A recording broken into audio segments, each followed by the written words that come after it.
C'est la prison la mieux gardée du monde. Les cellules des détenus sont construites à 300 mètres sous terre. Toutes les portes sont fabriquées en alliage métallique. Il n'y a que 2 prisonniers ici. L'un est le premier marchand d'armes mondial. L'autre est le commandant de l'organisation terroriste Cobra. Les deux sont plongés dans un bain de produits chimiques spécial. Mais aujourd'hui, un 3e détenu arrive. Le directeur de la prison est très curieux à son sujet. Quand on lui retire le masque, on découvre que c'est Fantôme Blanc de l'organisation Cobra. Son objectif est de libérer le commandant. Cependant, le directeur ne s'en fait pas du tout. Il a une confiance absolue dans ses mesures de sécurité. Il ignore que l'emplacement de la prison a été révélé. À ce moment-là, les complices de Fantôme Blanc sont déjà dehors. Il ouvre un poron rempli d'innombrables petits insectes volants. Chacun d'eux contient une mini-bombe. Les gardes prennent ça pour des lucioles. Puis...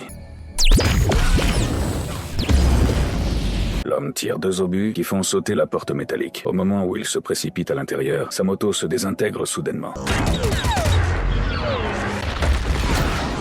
Fantôme Blanc entend le bruit et utilise aussitôt ses techniques ninja. Son pool chute instantanément à 0. Le personnel médical se prépare immédiatement au premier secours, mais il ouvre brusquement les yeux et attire un médecin vers lui. Le directeur ordonne d'ouvrir le feu, ce qui permet justement à Fantôme Blanc de se libérer. Il élimine rapidement 2 gardes avec des shurikens, pousse un autre homme et lui tord le cou. Le directeur se cache sur le côté, tremblant de peur. Puis Fantôme Blanc assemble ses 2 sabres doubles.